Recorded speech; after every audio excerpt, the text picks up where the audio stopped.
It's Hollie here with the Unleash Your Inner Legend podcast, and I'm so excited to have a powerhouse with us today. Today, we're here with my great friend, Mary Murphy, the founder of the Murphy Group. Super excited to have you on. Welcome, Mary. Oh, thank you. I'm excited to be here, and thanks for featuring me on your podcast. Oh my gosh. And I'm excited too. We were just talking about this, that we've never done like a live podcast, especially here recently. It's so nice to have a conversation in person, and like Skype or Zoom, all those is great, but like there's something about being in person and feeling each other's energy as well as seeing each other's bodies. Yeah, I'm excited about that. And it was funny because it was different. Yeah. We're so used to Zoom and StreamYard and Facebook Live. I was like, wait a minute. Wait, well, we have really actually touched each other. Yeah, it's so weird. Anyway, we're having a little happy hour. We just finished a day of masterminding here at the kitchen table, so I'm super excited. Yeah, cheers. So yeah, Mary, you are a fantastic real estate agent. You're killing it. You're leading a great team.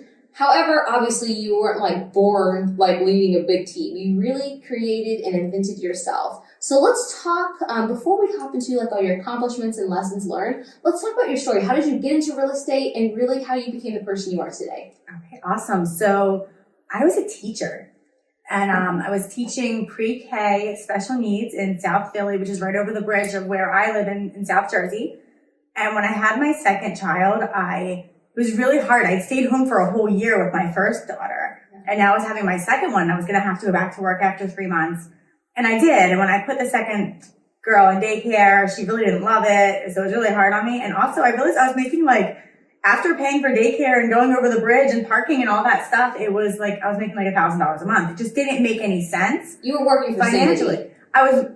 Wasn't keeping me sane, actually. It was stressful, and I was making no money. So I remember saying to Brian, this just doesn't make sense. I think I should not do this anymore. I'm going to finish out the school year. I'm not going to do this anymore.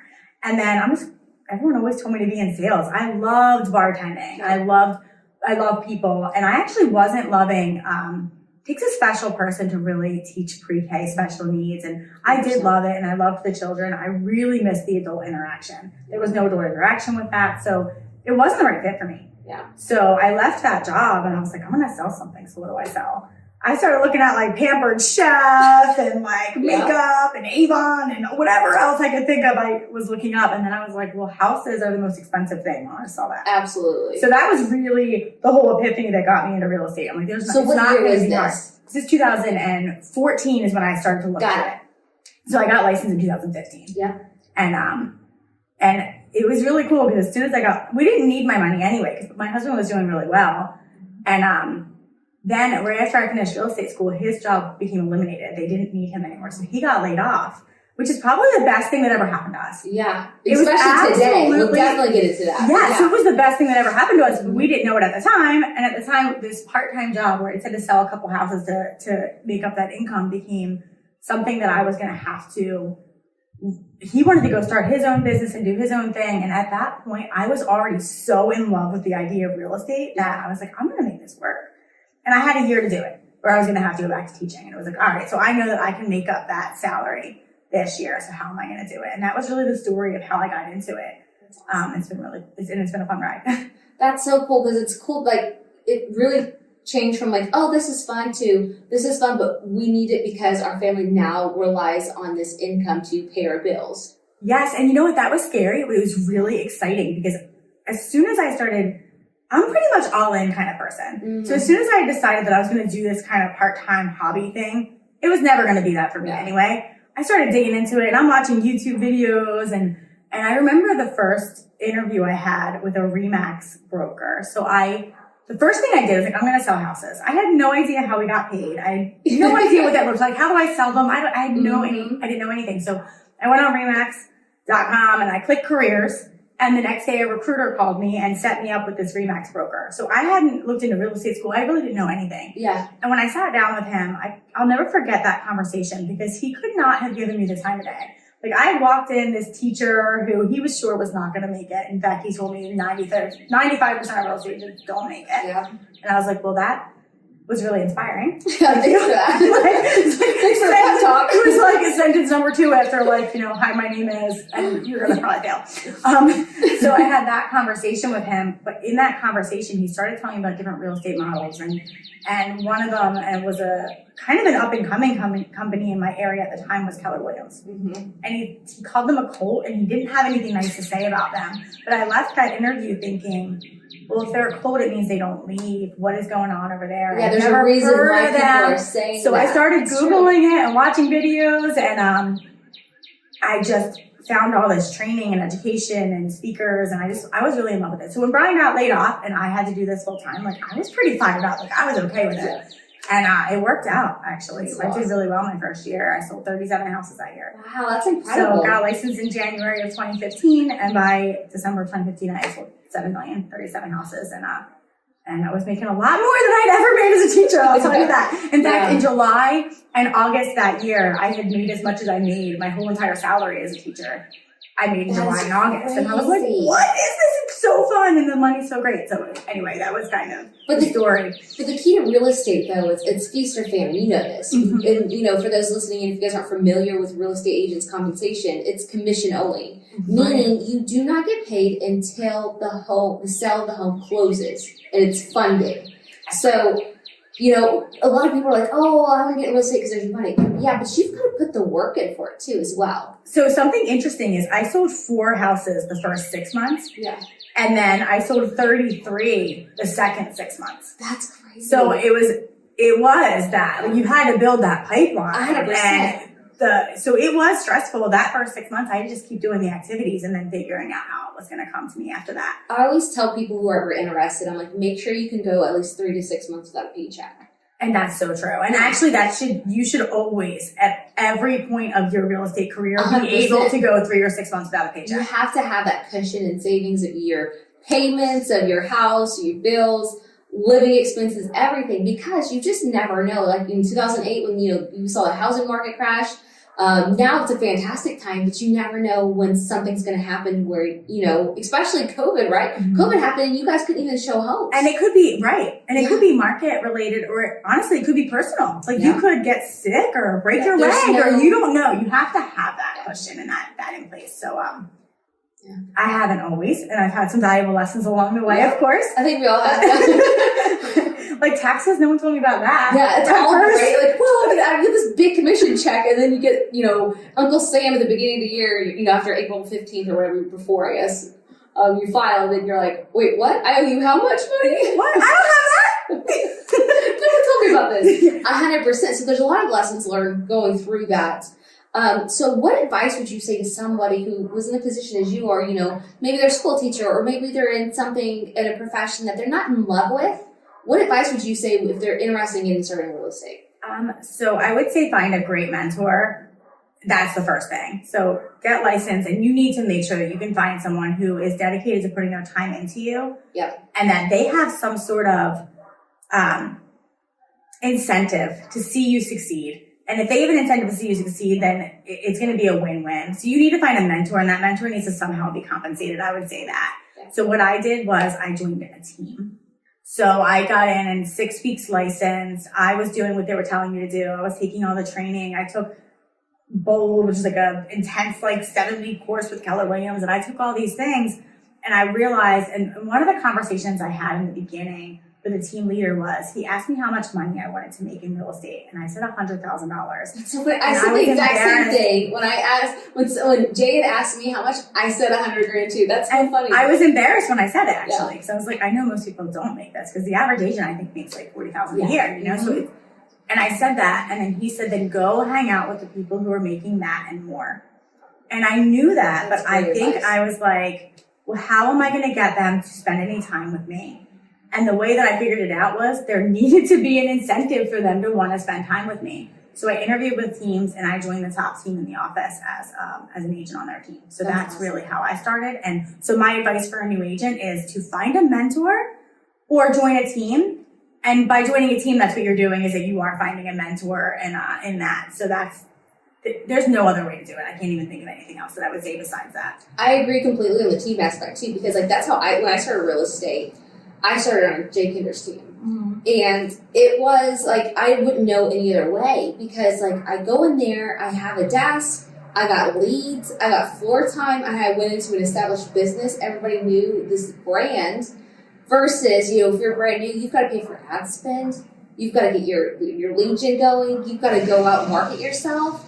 So I think that's fantastic advice for sure. It's like, why not join a team where your success, like they're incentivized for your success. Exactly. And also besides all those things you just mentioned, then you also, while you're trying to figure out how to sell a house, then you got to figure out how to write a contract and negotiate it. And there's just and they don't teach you that in real estate. I mean, you get the basis of it in real estate school, but they don't teach you a lot of that and then stuff. when you have a mentor or like, it's just a very big gap in our business where you have to learn all that. And while you're learning it, you have to continue selling because you've got to keep that pipeline full. So it was the right move for me to do that. 100%. I don't think that I should have done it any other way. So you had that major move. Now let's talk about your other major move in your career that led you to where you are today. Okay, so then I stayed on that first team for a couple of years. There were some transitions there, and then I joined another team in a different role, which was like almost like a team leader role. It was an expansion director for one of the top teams in the state. So from top team in the office to now I wanted to be next to IAG to Ceiling. Now I wanted to be next to another bigger producer, and I joined on the top team of the state to grow his team. Yeah. That wasn't the right fit for me, but each level I was kind of leveling up the people that I was collaborating with as well. Not leaving anyone behind because most of the people along my journey are still great friends today. 100%. It just needing something different in my business. So I did that. Then it was like so I got licensed in 2015. Now it's like mid 2018. And I realized that it's time for me to spread my wings and I can do this on my own. I don't need the support anymore. I know how to lead generate. I'm selling 50 houses a year at that point. I didn't really need their admin. I could have my own. So I started my team on my own with my last company in the middle of 2018. Yeah. And from 2018 till coming here in the beginning of 2020, there was a lot of lessons learned, a lot of incorrect hires and growing pains and trying to figure out how to get the systems in place while prospecting and negotiating and doing all those things and running around and working 1,000 hours a week and never being disconnected from my phone. Yeah. So that happened to me for then. And then, and not to mention you have a family and everything. I have 2 little kids. I have Brian, who's now back in the corporate world working full time. Yep. And we're trying to kind of manage everything. And I still love it. I don't love every aspect of it. Yeah. And there's parts of it that I needed to leverage and I just didn't Which is like the operator part, I'm sure. It is 100%. Yeah. So I was looking and I always had a coach. So after 1 year license, so I went right away and got a mentor by joining a team. And after 1 year license, I hired my first coach. Yeah. And then never was without a coach. Still have one. John is my coach now. I will never not have a coach, actually. 100%. Yeah. So I always had one. And so it was just looking for that integrator. So I was reading a lot of books and I was taking all these different classes on who to find. And we talked about who, not how now. Yeah. I think I knew that I needed to find the who and I just didn't know how. Like, how do you figure that part out? Yeah. And I just kept failing at it. So the beginning of 2020, and I had started to look at our model at EXP. I had seen a couple big players nationally move from Keller Williams over to EXP, which I was all in on my last company. I would teach everything. I was ALC, still have a lot of love and a lot of friends there and nothing bad to say. And I saw some people that I respected make a change nationally. So it started to pique my interest and I started to look at it. Yeah. And then the beginning of 2020, it was just, I didn't hit my goals in 2019. I was starting over again. It was me and an assistant. And now Brian, my husband, which get into that, he kind of finally came over to be that operator role for me. Yeah. Because that's who he is. And it was funny that I had that person I've had him for the other 15 years. You had the who all along. I had the who all along. I was married to him. And he was my integrator already in my life. And that was our conversation, Holly. That was what was so funny. Yeah. We were in Jamaica. And I had just gone through another assistant and I had agents on my team and the business was flowing, but I couldn't keep it going. And my customer service wasn't where I knew it needed to be, where in my heart I wanted it to be. And my marketing wasn't there. There's just so many things that were out of place. And I finally said to him, I was like, babe, you know how when we want to go on vacation, like this vacation, and we want to do something, like a lot of times I'm like, hey, let's do this. And then you just do it all. And then it's done. And then we go. And that's the way it is. When we go on vacation, I'm like, babe, let's go on vacation. Let's go like around this time. And then I don't even know what airline we're flying. He just makes it happen. He just makes it happen. Like I couldn't get to our gate. I have no idea what time our flights are. Like, so I realized that at that time. I was like, why don't you just come do that in my business? I'm successful now. Like the money is there. You hate your job. And he's doing well at his job. So but she already had, though, like beforehand, he already wanted to dabble into creating his own business and being kind of creating his own thing. But then now, at this point in time, he's back in the corporate world. He's back in the corporate world because it's hard to start off at the same 100%. time as entrepreneurs, right? Yeah. Think about that. We have a family, we're paying our own insurance, and we're trying to build these businesses simultaneously at the same time. And it was too stressful. It just didn't work. So he got a very great job opportunity to go back into the corporate world. And at the time, that was the right move. And in fact, it was the right move. Yeah. So when I actually look at every step that we've made, I can name 1,000 mistakes. But a lot of those big ones weren't really mistakes. They were lessons, and they got us to where we're. But yeah, exactly. You learned from them. Mm-hmm. It wasn't just like, playing victim, or this is a bad time, or blaming whatever. Yeah, and a lot of them were the next right decision. Yeah. So him going back to that corporate world, we needed him to do that at that time. And because if he started his own company, he would have never got the opportunity for you guys to collaborate and have your own team. You know what I mean? Like that part of time, he would be like, "Oh, I have my own thing. I can't help you." Exactly. Yeah. So it just made sense. So awesome.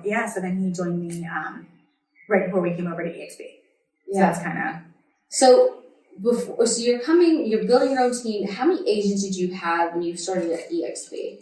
So I had gone through a couple of agents on my team at my last company, and I realized that I didn't have the operations part dialed in. I didn't have Brian with me to do that part of it, and I had an assistant. So I had someone doing our transaction to close, but even that wasn't dialed in because you can have someone who can do that transaction to close portion, but if you don't have a system for them to follow, now they call it that Siegel leadership. You're just dumping stuff on their plate, and I'm just running by and throwing things in their lap, and it wasn't working out. Mm-hmm. So in the beginning of 2020, that's when I looked and I realized that the agents that I brought on my team and the people that were there, a lot of them were the wrong choices, or I was the wrong choice for them at that time. It just wasn't working. So that's when I started looking around me, because I was always in my company. It was always like, this is the only way. And then I was like, wait, there might be other ways. Yeah. And there might be other people that I can be connected with. And at that point, now that I'm on my own, building my own team, now there's no longer anyone incentivized to help me. Yeah, it's on you. You're the one that's on me, yeah. And then the coach that I hire, and if the coach that I hire isn't the right fit, so now I just feel a little bit alone. Yeah.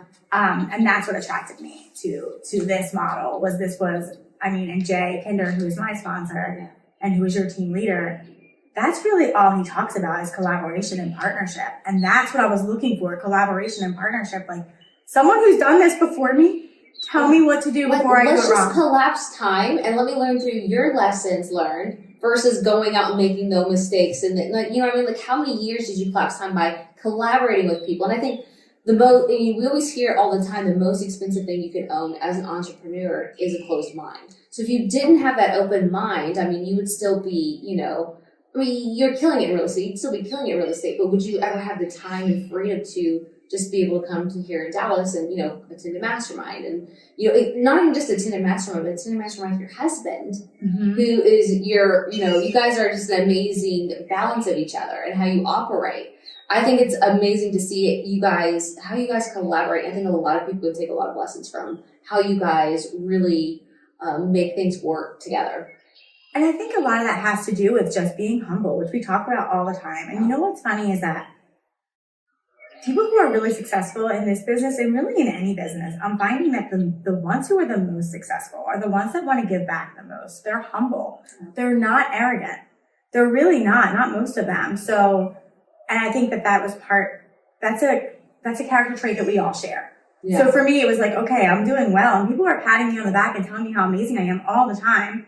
And I'm doing well and I'm doing it fast and great job. But inside, I was like, I could be doing it so much better. My customer service needs to be better. My contract to close needs to be better. My people need to be better. Yeah. And that's the dialogue that I have going on. Yeah. The exterior dialogue was like, Mary, you're killing it. You're awesome. You're amazing. I'm like, I am not doing everything right.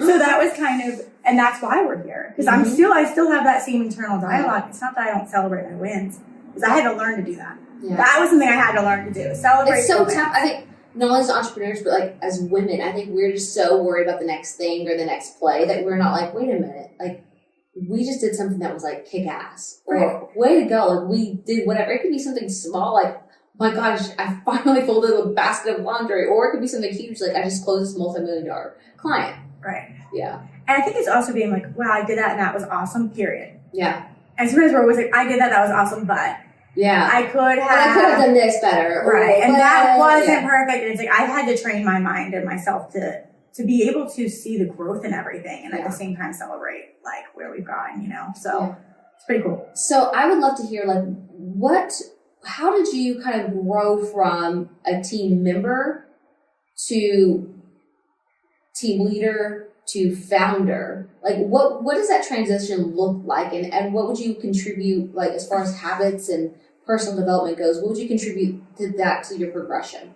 So I think that I was always a leader. I was always going to be a leader. I was always attracted to being in a leadership role. And that's what I was searching for. Your education background helps with that because you're always used to pouring into others. And which is probably why I was attracted to that profession, right? Yeah. So I was attracted to being a leader. So on these teams and with these people, what I was doing was watching how they led and taking a lot of that in, and then also thinking of things that I would have done differently. Mm-hmm. And so when you're with someone else's team, a lot of times you're like, well, I would like to do that differently. Or now I've grown past that. You learn how not to lead.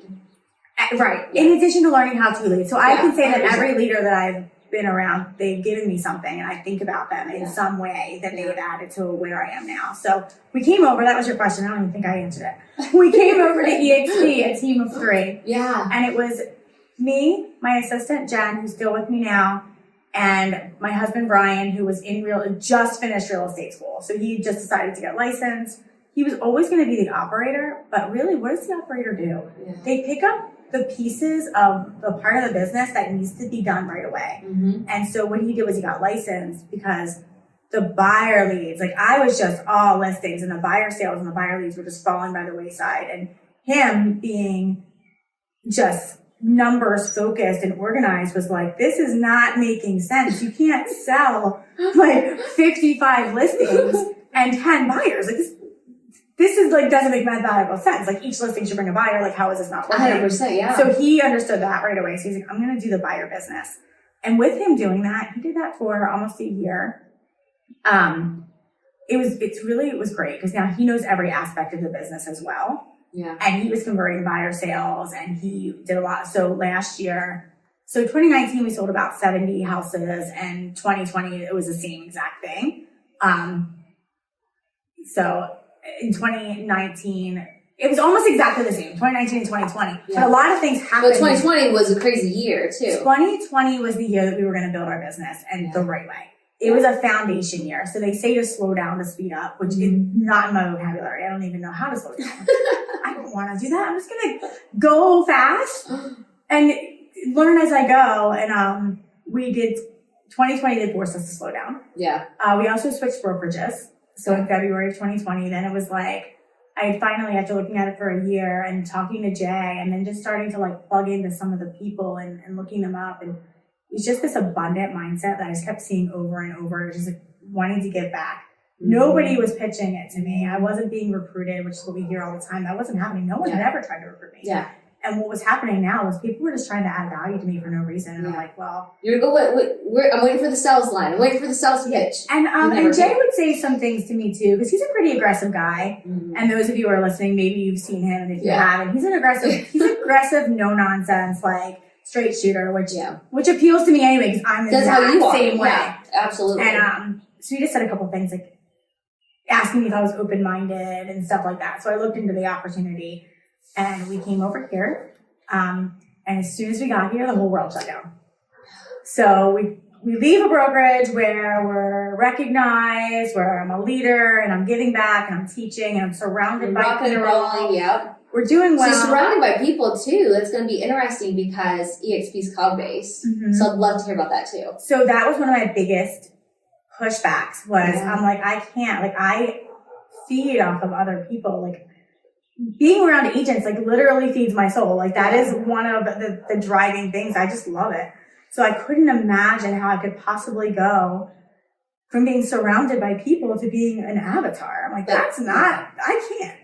And then he started to show me how it doesn't really look like that. And as I started looking at EXP, it doesn't look like that. And there were still conferences. And when I looked around the physical building that I was in, I didn't have the people that I wanted to collaborate with anyway. Yeah. And also, why would they collaborate with me? They're not going to tell me or help me build my business because I'm going to do it in their backyard better. Yeah. Where's their competition? Exactly. Yeah.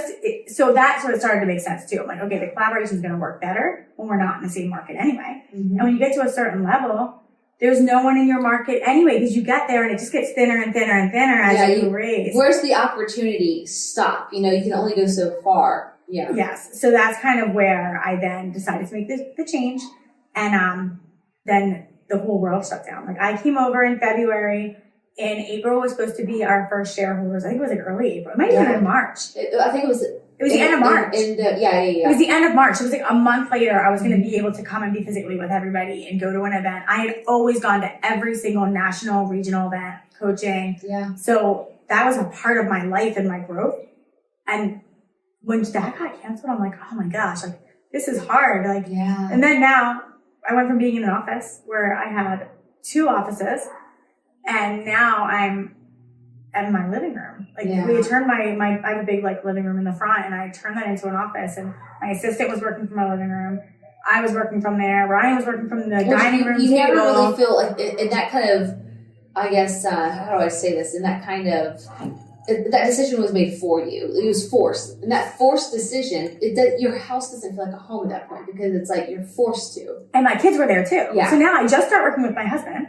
My so there's tension everywhere. It was really stressful. And then, you know what? And honestly, I guess it was going to be forced in the beginning anyway. Because I didn't know how EXP was going to work and how I was going to feel working from home. Because I had never done that. Yeah. So like, in my mind, I was always like, okay, working from home is temporary. Yeah. Because we're cloud-based. Yeah. But what cloud-based doesn't mean you can't go to an office. Yeah. There's nothing that says, you can't have, well, we'll talk about that too, but nothing saying that you can't have an office setting. No, right? Cloud-based means you can work from anywhere. Yeah. And you choose where you want to work. I love that about our company. 100%. Like right now, well, probably not right now because it's a little bit later, but during office hours, you could just hop into the world and go meet with your broker right now. Exactly. Here in Dallas, Texas. Yes. And jump on Workplace. Or if you have a question about financing, you just go hop in and talk to accounting. I mean, beforehand, like you'd have to book appointments or you would have to get your car, drive to the office, and everything else like that. Right. So, or stock the office door, text, call, wait for a response back. So the response time. Also, I don't need my broker that much. Yeah. And but as a newer agent or someone who does, 100%. you absolutely get. You have that availability. Respond to me. I've never not been responded to in less than 5 minutes. Yeah. Unless like it says he's out of office. If he's in office, it's an immediate response. It's pretty amazing. So, anyway, so now we're all home and it's March and it's COVID and the whole world shuts down and we're quarantined and 3 transactions fall apart immediately. And I was like, oh my gosh, Brian just left his corporate job. Like, this is our whole livelihood. Jen's sitting in my living room and I have a salary and like she's a single mom. Like, so she depends on you. Yeah, absolutely. Right. So it's like now I'm not only responsible for my family, I'm responsible for hers. And it was very, very scary. I will say that my transition here to EXP was the scariest time in my entire life. But it didn't last long. Yeah. It really didn't. Because it's like, well, okay, this is where we are. And I can decide not to get out of bed or I can figure out how the heck to do with what I'm going to do with where we are, right? And I also realized at that time right away that I wasn't going to like working from home. Yeah. And we have like Regis spaces or whatever. I was like, you know what? That's not going to be the right fit for me. Well, it's not the ideal. It's not the ideal for you. It wasn't the right fit for me. And with what I wanted to do and how I wanted to grow. I wanted to grow a big team and I needed a spot for us to be. So then I was like, well, we need an office. And one of the great things that came out of COVID, which there are a couple, there's been some silver linings, you know? So one of the great things was I could take my broker's class through Zoom.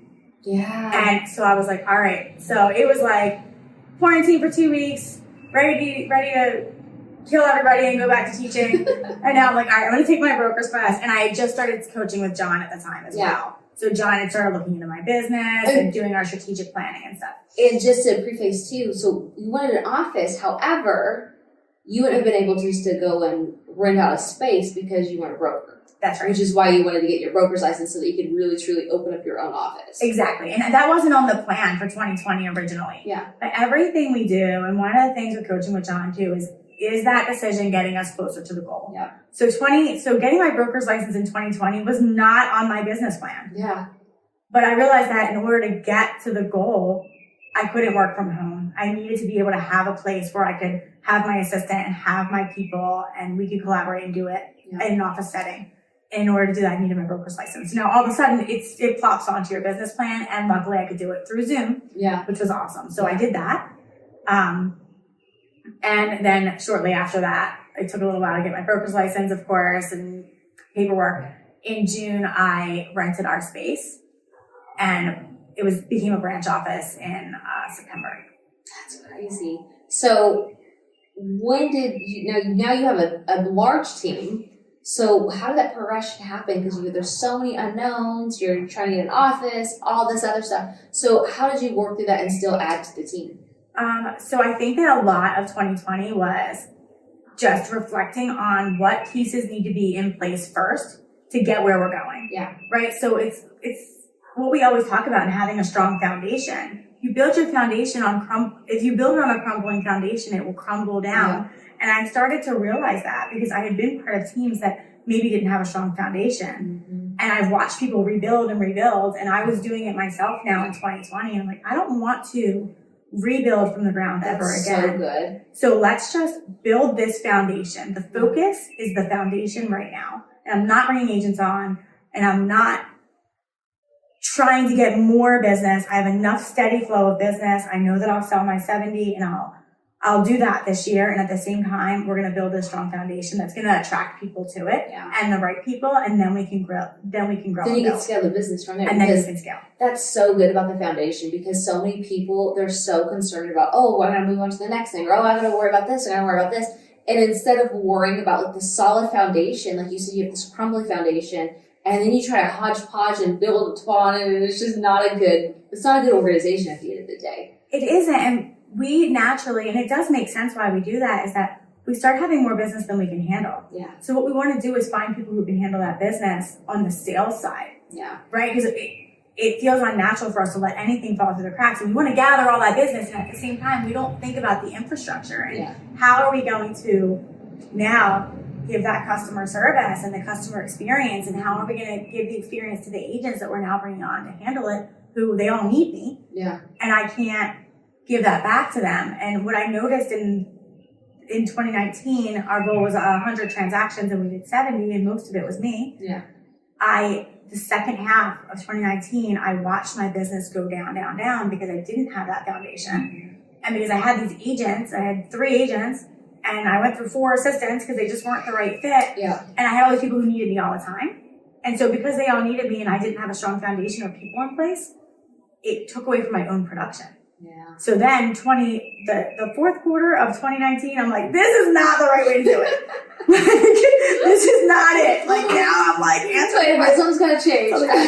So now that we have that foundation and Brian's in the right seat now. Yes. So Brian was doing buyers and learning the business and figuring that out. Which is good for him to go through that and say, okay, agent that I'm helping bring you on board, I know exactly what you've been through because I've done the exact same thing. I think it's super helpful in leadership that knowing, not like, I read or I've seen somebody sell houses. No, I've actually, drove around for hours. I wrote contracts at midnight. I've done all the negotiation. I think it's super powerful for him to have that experience so that whenever he's leading, he'll be able to come from a place of experience, not theory. Exactly right. And so it's made him even so much better in a role that he was already meant to be in anyway. Yeah. So now he does have that experience, plus his experience through me for all these years now. And so he moved into the operations role, and we decided with that, we were going to bring agents on to handle that buyer business, but we didn't care about it. It wasn't the focus. The focus was getting Jen, our assistant, in place where she can really handle what she can handle well, which is the transaction to close. Brian managing all of the people who are managing all of the operations, hiring an inside sales agent to do the prospecting so that I didn't have to do all of the prospecting, so that I could then go on appointments and meet our agents as we brought them on. Yeah. Hiring a virtual assistant to do all the marketing so that then we were able to leverage that also off of Jen, because now she's managing a lot of transactions. And Brian running the numbers and the P&L and knowing exactly where we are at all times. So all of that is now in place. And now the agents are there. Now we have 7 agents, but we have enough for all of them. Yeah. Okay. So you have all these systems into place. You're starting to build a team. So now you go from a team of 3 to where are you at today? So now we are a team of 11. Yeah. So there's 4 on the operations end of it. Almost quadruple. I mean, obviously more than triple, almost quadruple. Just by knowing, wait a minute, let's pump the brakes on not trying to, let's bring all these agents on, let's do this. Let's create systems, let's create processes, and let's really create a solid foundation of the right people doing the right things. Right. In the right order. Exactly. So we can support the agents that we bring on. It's really about them at the end of the day, too. So we can support them and coach them, and I can do that. Yeah. I'm not running around like a crazy person trying to do too many things. We know our roles now. And so now we have 7 agents, and we have 4 on the operations staff. Yeah. That's so awesome. And 7 including me as an agent too. Well, Mary, your leadership is fantastic. We've known each other for the past year or 2. I've loved seeing the progression of what you've already done, but I appreciate you being raw and real and talking about the progression and, kind of, what is it, going reverse, going backwards and letting, sharing a little bit more of, hey, this is who I am today, but wait a minute, there's more. Here's my story. So I appreciate you sharing everything. And for those who are listening in today and they want to connect with you, what's the best way for them to contact you, connect with you, and follow you to continually see your journey of evolution? So they can find me on Facebook or Instagram. It's Mary Murphy. You could also just Google me. You'll find me on Google. Yeah. So, I would love to follow and continue to share. I mean, just one last thing that I'll say. Yeah. With doing the 70 units for 2 years in a row, we're already pretty much at that for 2021. Yeah. So we're going to more than double our business in 2021, we'll double our business, more than double. That's crazy. Yeah. And that's because of having that in place. Yeah. But I didn't create any of that. It was really just mimicking what people had already done, coaching with John, being coachable, and then taking action and continuing to evaluate the action that we took to see if it made sense and we did the right thing. Because besides our team of now 11, we have 30 in our office. Yes. So we went from 3 to 30. 3 to 30. And it's pretty amazing. It's awesome because I went somewhere where I was like, I'm going to be an avatar if I had alone. Yeah. And now we had to take the 2nd floor of our building because we have grown out of the space that I already had. So it's really, really super exciting. And I would love to just continue sharing it. But yeah, I just love, I think for you, words that would sum up you would be coachable, it would be implementation, it would be delegation, right? But then it's also priority, but then building the systems and processes too as well. Yes. So many great lessons you just shared. I appreciate that. You guys make sure you follow Mary. She's incredible. Reach out to her if you have any questions. She, as you guys already heard, she's a powerhouse and she's doing some great things. So make sure you follow her. And other than that, is there anything last words that you'd like to share with listeners? The last thing I would say is just the first thing I would do is figure out what your strength zone is and what you really want to be doing with your time. Yeah. What is freedom for you? I love this. Holly, we could do this every day. It would be so fun. I love this. Yeah. And that's freedom for me, to be able to coach and train agents, to be able to share with an audience, to be able to get agents who are brand new and help them get into production. So maybe that's not everybody's vision. That's mine. So key for you to say, what's freedom to you? Right. So freedom to Brian is putting all those crazy puzzle pieces that I threw all over the floor and picking them all up and throwing that puzzle together. Is having the availability, the freedom to do that, right? And having the freedom to do that. And the picture on the puzzle might be mine, but he's putting all those pieces together. And then we both have freedom. We're both in our passion zone. Yeah. So I guess the best advice I could give is, what is your passion zone? Where are you happiest? Yeah. And then just do whatever you have to do to get there. That's amazing. And that's it.